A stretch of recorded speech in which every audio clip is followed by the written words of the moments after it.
Good morning, everyone. Good morning, everyone on live stream. Welcome to Unity this morning. I'm going to be leading the Satsang meditation service today. Jack and Norma are taking a little break and taking a trip to go visit family. So we're going to start, like we always do, with chanting, call and response, and I'll be the call, and Larry will be the response. And we just invite you to come into the presence of this moment and leave the world outside of whatever room you're sitting in right now and just relish this connection in this space with God and Source, Spirit, whatever word makes you feel connected to this greater love.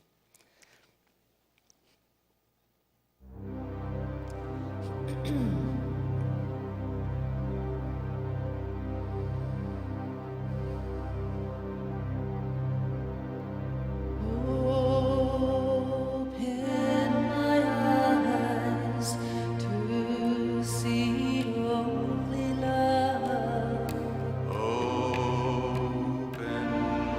eyes to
I love chanting, and I love it when it speeds up.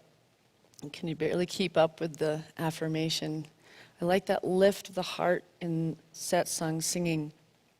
I find that lifting and then going back down into a slower rhythm, it brings us like into our heart. Because you have to think of the words because you're going so fast all of a sudden, and you're in the intellect, and then it moves back down into the heart and it takes us into a calming, centered power of now moment.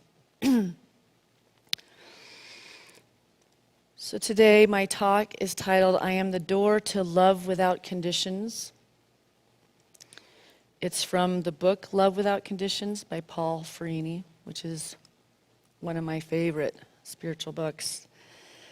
It just is one of those books that you can just open to a page no matter what is going on in your life, and it will just directly speak right to your heart. And Paul Ferrini writes the book from the standpoint that Jesus is speaking to your heart. And it's just really holy and really heart-opening. But I wanted to read this passage from the book. And this plant is right in my way. I am the door to love without conditions. I have told you that no matter how many times you have refused to enter the sanctuary, you have only to knock and the door will be open to you. I have said to you, ask and it shall be given you, but you refuse to believe in me. You think that someone is counting your sins, your moments of indecision or recalcitrance, but it is not true. You are the only one counting. I say to you, brothers and sisters, stop counting. Stop making excuses. Stop pretending that the door is locked. I am here at the threshold. Reach out and take my hand, and we'll open the door and walk through together. I am the door to love without conditions. When you walk through, you too will be the door.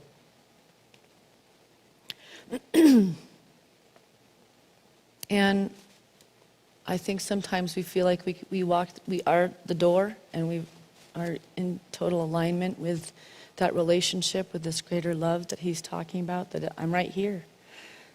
Stop beating yourself up. Stop being hard on yourself. Stop looking at the things outside of yourself as if that's the reality of who you are or what's going on with you, but that all you have to do is turn inward and connect with that perfection that we were born as, the child of God that we are, and we can find healing and solutions to our lives when we know that we have a direct connection, when we stop looking outside and move inside to the heart and listen to that.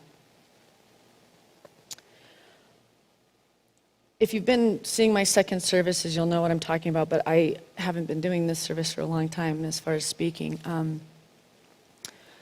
I had one of my really close friends passed away of cancer in the last month, and we did her memorial yesterday here. So I'm a little bit off today, I have to say, but I had given the church to the family to use for her memorial, but I had made it clear to her before she passed that I really didn't want to lead the service, that it was too close for me, that, she's really been a friend of mine since I was 5 years old, and I don't really know how to do this world without her here. So for me to have to lead it was a choice that I was doing to love myself enough to sit and actually be in the reverence of the loss of my friend. And she attended a different church here in Boulder, and the minister of that church was supposed to come and do the memorial yesterday. And when this person showed up, I won't name this person, about 2 minutes before the service, he wasn't aware he was supposed to be leading it. He thought he was just coming just to speak for a second during the service. So the entire family comes rushing into my office and we don't have anybody to do the service, which super shocked my system, and I'm not quite returned. And so I performed her memorial yesterday, which was her original wish. And I think she might have had a part in how this worked out from the other side. And I am grateful that I got to do that. And it was a wonderful experience, but life-altering. All of it has been. So I've been reading this book a lot lately, connecting with the suffering that I've been going through in that that finalness of the physicality of losing someone that we love. And wanting to sit with the words of Christ holding my heart and my space to empower the moving forward in life and learning to live with something I don't want to learn to live with, right? Do we all know what that's like? To get to acceptance, there's the stages of grief, and I've been in the this can't be happening for the whole time, and need to move to the acceptance aspect. So part of the problem for me is that Maya and I's relationship was a little bit rocky in the last 10 years, and we just became different people. You know how your life changes, and her path changed, and we spoke a different language, and I have a lot of regret for letting that happen, because truly, when it came down to it, we didn't speak a different language. We were soul sisters, and we were so super connected. We couldn't avoid each other. We always ran into each other in the grocery stores. It was like it was like the universe was not going to let that happen. And we did get closure while she was battling her illness. But she told me that I picked on her too much when we were young. And I did pick on her because from my young, 13, 14-year-old mind, I thought I was trying to get her to stand up for herself more, because she had just this low self-image, and she always did since we were little. And she had a black belt in 3 to 5 martial arts. I can't remember. She was just like this warrior girl. So on the exterior, she was this really strong person. But on the interior, she was really fragile. And I didn't really realize how fragile she was because I was young. I didn't quite get it. And I was the exact opposite. I was this little teeny tiny ballerina. And she was like 5'9" or something. I was like 5. I was just always teeny compared to her. But on the inside, I had this strong disposition. So we were it was like this yin and yang experience. She made me better on becoming a stronger physical person, and I thought I was making her stronger on her inner beauty and love and acceptance in that way. And I don't think that I was. So we talked about that a lot in her final weeks here. And so there's guilt. And I think a lot of people feel guilty when people pass anyway, because you always want to do something more. You could have done something more. You could have been something more. So there's been this suffering that's been existing in me because I've let my connection to divinity be limited through this. I have been seeing myself as less than perfect and beating myself up that I didn't do enough or be enough. And I have kids at the age where this damage came from with her and I. And I never saw myself in that realm that I was that kid. And after the memorial yesterday, and I shared this yesterday, and her mom came up to me and said, and she had a difficult relationship with her mother. She said, when you said that you picked on her because you were always wanting her to stand up for herself with you, like you were training her to be stronger in this world, I realized that I did that to her too. And her mom did do that to her. I watched that. And, I was raised by parents that were New Yorkers. So communication has a lot of sarcasm in it and not a whole lot of nurturing in the wording. And so I was communicating the way I was taught to communicate as a kid. And so I realized there's some responsibility here that wasn't all mine because I was a child. I was a kid. But the more I've been connecting with Spirit and she's been gone almost a month, actually a month yesterday. And being with Maya and being in forgiveness of myself, I've had these supernatural experiences with the universe. And I have my own signs and symbols that point out Spirit to me that I've had since I lost my son, Luca.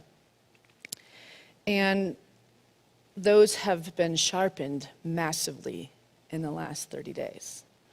Maya has definitely taken on a new relationship with me and has completely come through in my dreams and in visions. And there's a gift in that.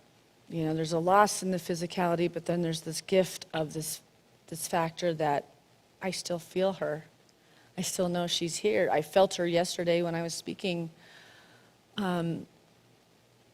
It's just an amazing thing to feel God and to feel how our souls are connected to God, and it's not a physical experience. It's a spiritual experience. And a lot of people go through life not feeling that connection.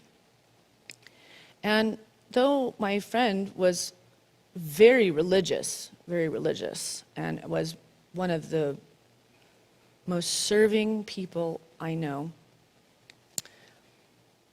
she didn't see herself in the image of God. Her path did not build this relationship that, even though she was quirky and even though she was different than anybody else, and even though she was so empathic, and even that all those things are what was so bright about her, that the fact that she wasn't like anybody else is why she was so important to me. You know, she was beautiful. She was an artist. She played 10 instruments fluidly and sang. We sang for years together in our 20s. I looked up to her. But I couldn't show her her worth. I couldn't change her opinion about herself. And ultimately, I think that was the demise for her. I think that's what brought on this illness. Because of that lack of love.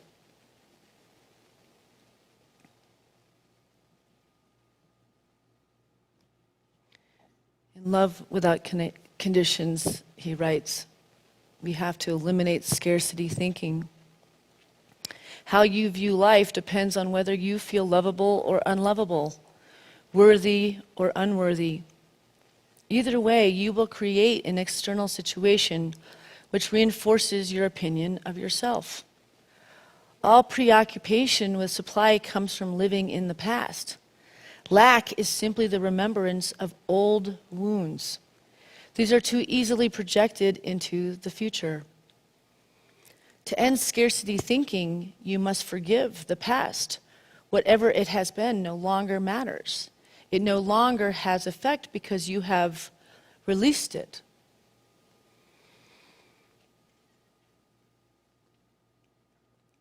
And when I visited Maya many times in those last weeks,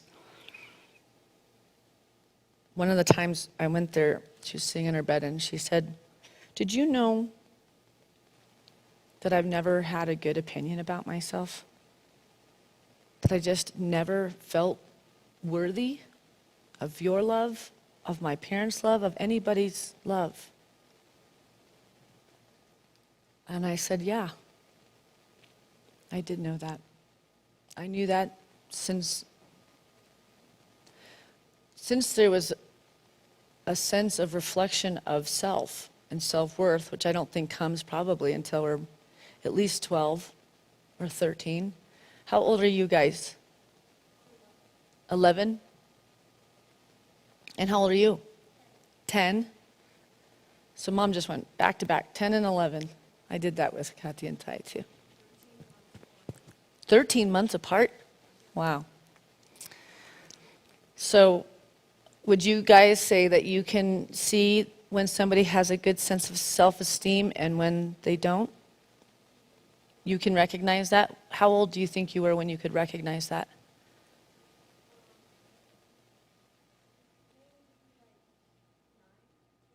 Like 9 years old? That is so interesting that you said that. Ooh, that just gave me shivers. They both just said 9 years old, like at the same time. So the sense of self, the sense of reflection, whether we have a good self-esteem or not, we recognize that at 12. We also recognize that in others. Hence why middle school is difficult for children, because they're in that recognition, and either they move into strength and power, which spirituality is a great thing for us to build our self-worth and our self-kindness. But 9 years old, as far as the Waldorf school, which Maya and I went to Waldorf together, and everybody that was at that memorial, at least almost everyone, went to Waldorf. So everybody plays instruments. Everybody, we're all woodworkers. We all know how to make shoes. I mean, you just learn all these basic, really strange things, and you have all your school books that you actually handwritten. They're all written, and they're all in calligraphy. So there's this really serious creative aspect of the group of people that were together yesterday. But in Waldorf, 9 years old is actually when children realize that we die. And because they realize that we die at 9 years old, they become aware of self. So in the Waldorf school, they teach that if your child is badly behaved at 9 years old, this is a good sign because you're going to have good teenage years with them.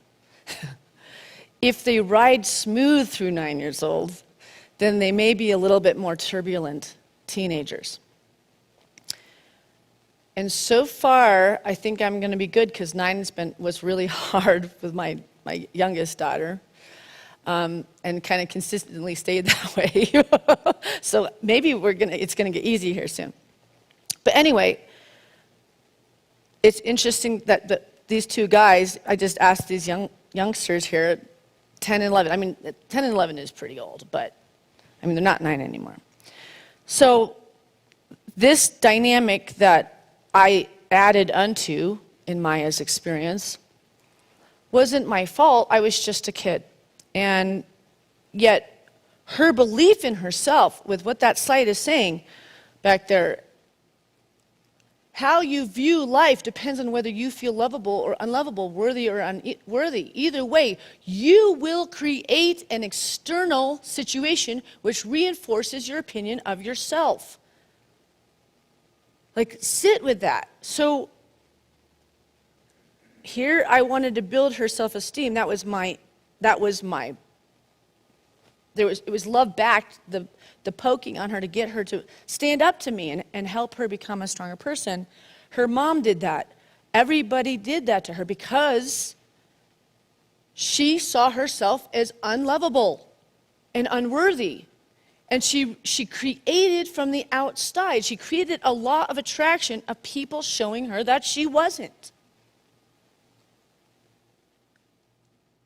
Do you know people like that? I've got a great example of this. So I've been singing with my mom all my life, but really singing with her since my early 20s. And my mom grew up in a trio of her sisters on radio and TV. And so she had no childhood. Her whole childhood was performing. It was all show business. And both my parents are show business people. So there was a lot of pressure on the show business aspect of life.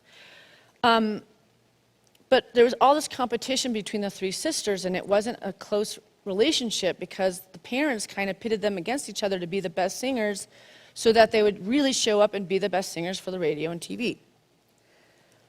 And my mom ended up getting deep cuts about self-love through that experience, where the world was out to get her. Kind of this idea that nobody had Norma's back, because she was the middle daughter, and the two sisters she had were Leos, which are a really strong sign. She was a Capricorn, so she was ganged up on. So she always had this feeling like she's being ganged up on, and somebody has something against her always. So, and I was the daughter of that, of a mom like that. And so whenever we would sing together, she would always expect that the sound person was going to mess up on her music. It was just this weird belief in her that the sound guy was out to get her. I don't know what it was. And it's funny because it's just so ludicrous, but it was a real thing. And I mean, I observed this affirmation that she wasn't enough. The sound guy was going to mess her mic up and mine would be fine. Somehow that was going to happen. So this one time, we had done a whole sound check. We used to do meditations where we did those chants all the way through. You remember those days back in the day. And we had done a full rehearsal of like 7 songs. The blend is perfect. We're all great. It's all perfect. We go off the stage, and then we come back on the stage when all the people are here. That's when people actually sat in the sanctuary to observe these services. Now you're all online, and we missed you in here. And the music starts. The accompaniments all going. We both had mics like this. That's what we used back in the day. And the accompaniment starts, and her mic is just like this, right here. Just on its own, just starts moving away from her mouth. And I'm sitting here, my mic's sitting right here. Hers is moving out till it's pointing at the crowd. It falls this way, and the microphone falls down the steps when she's supposed to come and join me. I mean, the law of attraction is real, and obviously I'm the daughter of my mom, so now I have the giggles so badly because the universe is so honorable in the good and the bad. The universe will always show you how you feel about yourself. And it's just such a hysterical visual that I always have, and she's grown out of that. She's not the same. She's better now. She's healed it. You know, she really doesn't have that paranoia, and I think that I've been a good influence on her, building that this is not your truth. You are a beautiful singer, you're a talented person, and I love singing with her. And you don't have to be in fear anymore because I sing and I support you. I'm not in competition with you, like she felt with her sister. So that's been a really beautiful healing, and I guess that's really the point I want to make in this service, is that the universe wants to take our burden away from us. We don't have to accept lower nature thinking like there's something wrong with us, so there's something missing in us. It doesn't matter how old. Like some people say, well, I'm just an old dog. You can't change, you can't do new tricks or whatever that statement is. As you get older, we just get stuck in our ways, and that's just the way it is. And that's not really, it doesn't have to be that way. Because the universe wants you to heal anything that took your power away, that made you feel less than holy, less than perfect. And wants to take it away from me too, because for this last month I have been walking around feeling really sad that I can't go back and change something. Like I can't go be 13 or 14 and look through the wisdom that I have acquired from my adult spiritual practice in life. I have to be able to forgive myself so I can live in my wholeness, so that I wouldn't attract something into my physicality that could hurt me. Nobody's perfect. Everybody makes mistakes, but every single day we have the choice to wake up and love ourselves. Because when we do love ourselves, we treat others with love and kindness and compassion and beauty. So with that said, I'm going to take you into a guided meditation And I'm going to invite Larry to accompany that. And then we're going to go into silence for 5 or 10 minutes, and I will still have the music playing. I personally really like music when I'm meditating. I know Jack always does the silence. We all have our different ways, that work. Music moves me out of my intellect and keeps me focused on my heart. So let's just sit in our seat and get our back straight. Let me get some water.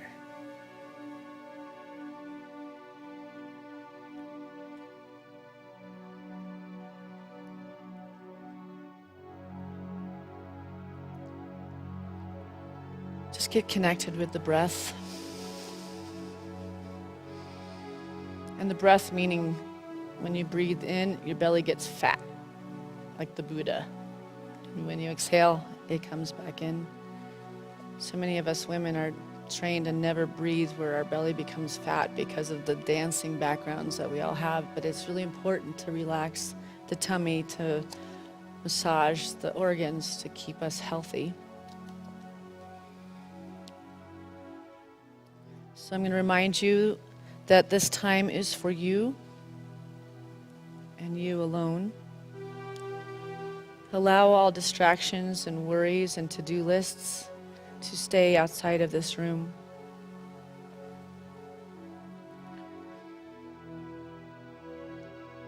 One of the ways to get your neck relaxed is you can gently do circles with your nose to the right, and it will just subtly adjust the neck to relax the neck, and then you go the other direction.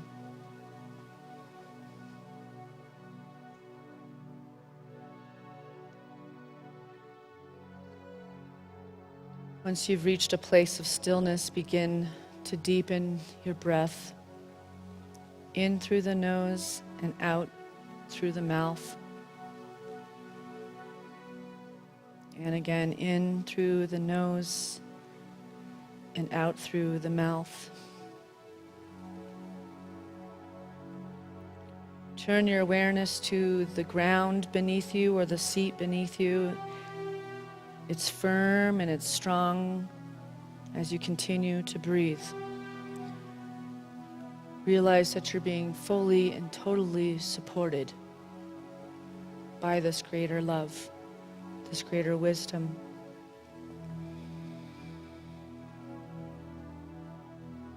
Now bring your attention to the crown of the head. And let your breath enter through the crown of the head. Feel the crown grow light like a feather, and then carry on down the forehead,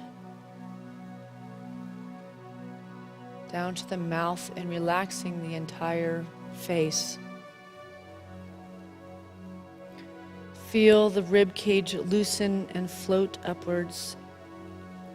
As you breathe, keep yourself anchored to the ground. As your freed upper body pulls you upward, travel on down through the arms and belly and stay connected to the breath.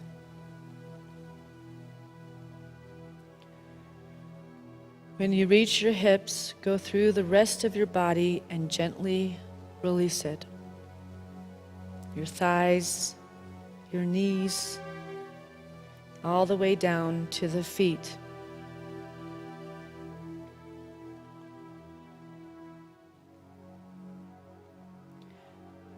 Mentally count down from the big toe to the pinky. 1, 2, 3, 4. Feel that pinky loosen and let go. 5, your body is free.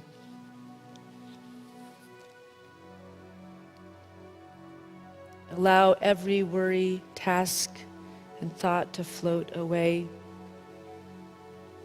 There's no time for that here.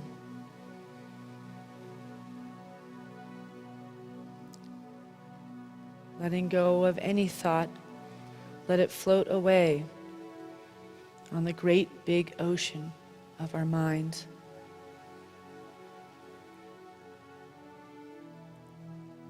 As you sit on the shore of this ocean, you hear a voice in the distance telling you, today I am happy.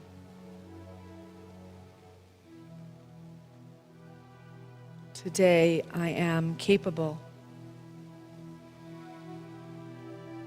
Today I am worthy.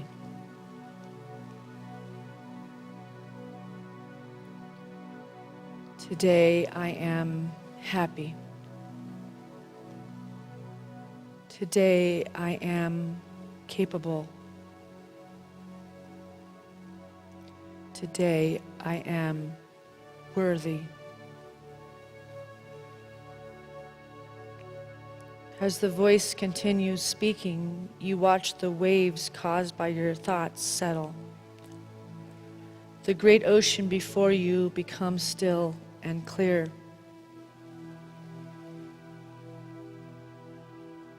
Today I am happy. Today I am capable. Today I am worthy.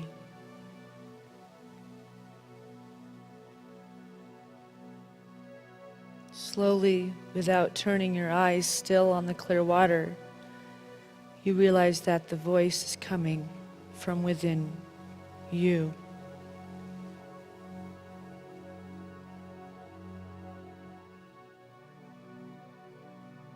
Be in the silence of your own heart.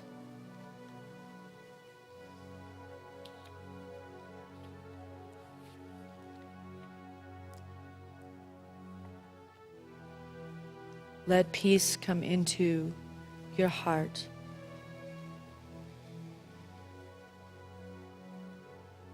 Let space be in your heart without needing to fill it.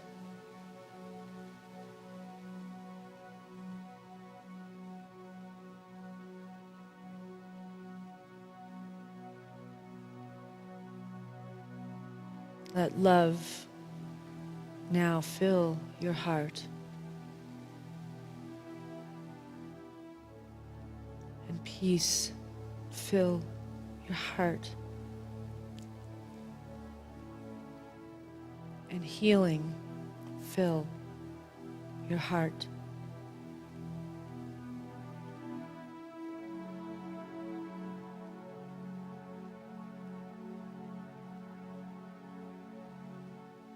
Today, I am happy. Today, I am capable. Today, I am worthy. I am alive. I am free. I am capable. I am strong. I am alive. I am divinely guided. I am free. I am capable.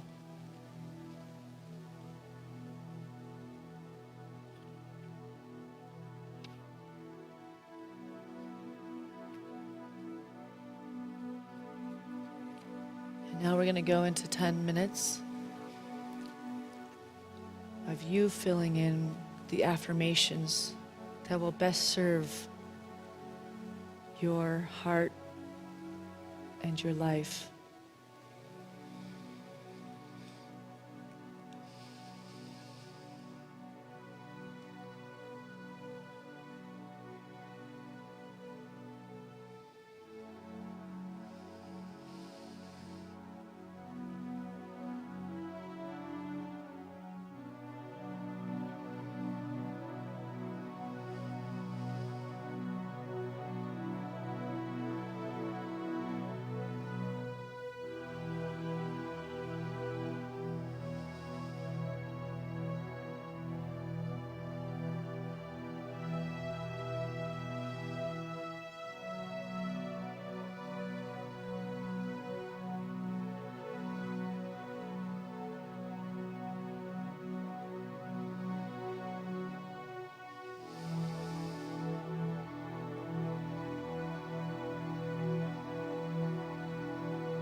We're going to easily come back into our bodies in a very gentle way.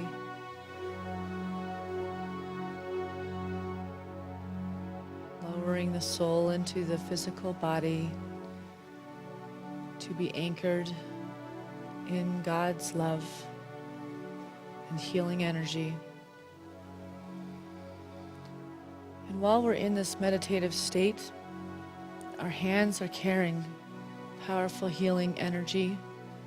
If there's an area of your body that you're feeling could use a little extra help, you just stick your hands and let that energy just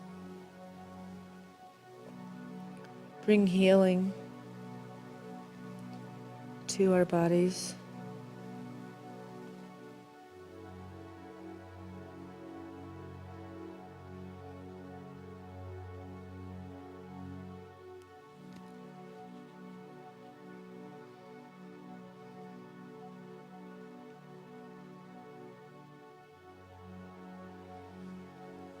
Now we hold our hands outward and become conduits of God's love for this world.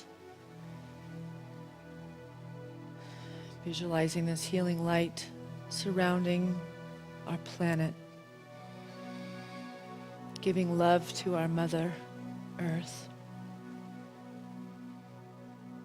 Seeing the consciousness growing in all humanity. Recognizing that our life depends on it, to love our Mother Earth.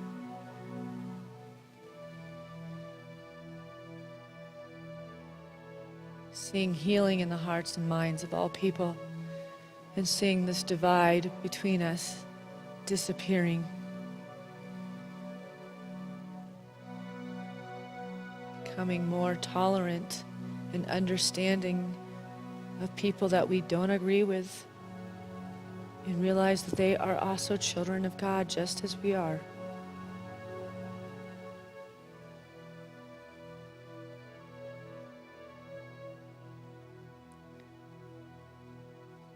And if there's anybody in your life that could use healing prayer, you can bring them to your mind's eye and say their names out loud.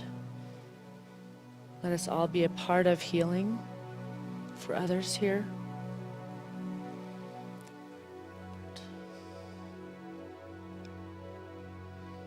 Adia, Sandy, Daniel,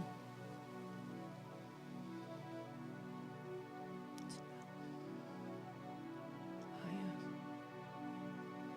Cunningham family.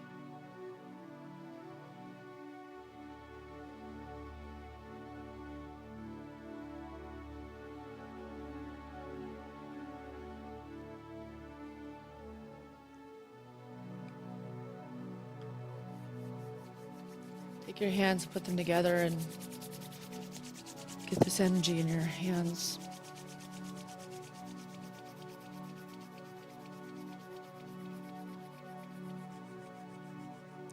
Now pull your hands apart. Feel the actual energy that is created by this friction. You can feel energy. And we are energy.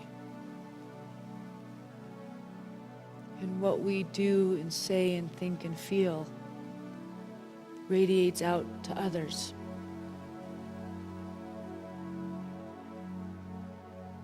So we have to heal so that we may be a conduit of God's love for this world. So it is. Amen. We will take an offering for unity now.